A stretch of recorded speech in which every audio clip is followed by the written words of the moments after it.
Nairobi.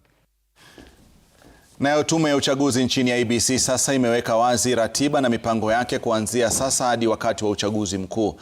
IEBC imesema kuwa iko mbioni kuhakikisha kuwa teknolojia ya kusimamia uchaguzi iko tayari mwaka huu ili kuhakikisha kuwa mtandao wa kupeperushia matokeo ya uchaguzi unafanya kazi kuanzia Oktoba mwaka huu. Stephen Leto anafafanua zaidi maandalizi ya IEBC kuhusu uchaguzi mkuu wa mwaka 2027.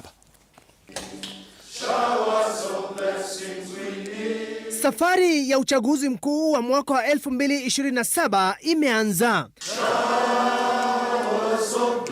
Mwenyekiti wa tume ya IEBC Erastus Edung Ethekon akifanya kikao cha maombi na makasisi mbalimbali akisubiri tu wakati wa kupuliza kipenga. Katika ratiba ya IEBC, usajili wa wapiga kura wapya utaanza Machi 29 kwa kipindi cha mwezi mmoja, huku awamu ya pili ikipangiwa kufanyika mwezi Mei mwaka ujao. Katika mchakato huo, IEBC inapania kupata wasajili wapya milioni 6.3, hivyo kufanya jumla ya idadi ya wapiga kura nchini kufika milioni 28.4.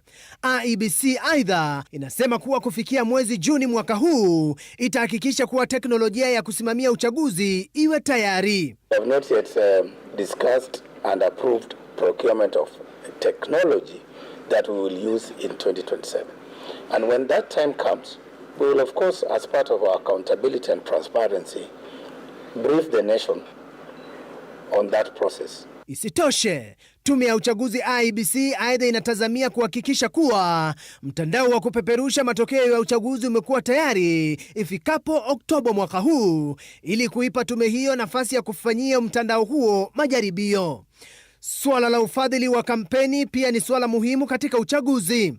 IEBC inasema kuwa kufikia mwezi Septemba itakuwa imepitisha kupitia bunge sheria ya kudhibiti ufadhili wa kampeni. Aidha, katika ratiba hiyo, IEBC inasema kuwa kuanzia mwezi Mei itaagiza stakabadhi za uchaguzi baada ya vyama vya kisiasa kukamilisha mazoezi za mchujo.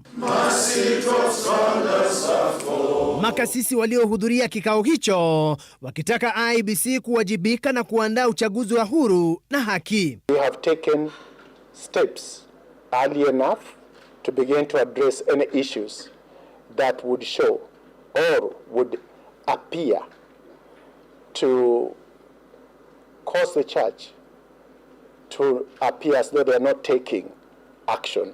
Stephen Leto, runinga ya Citizen.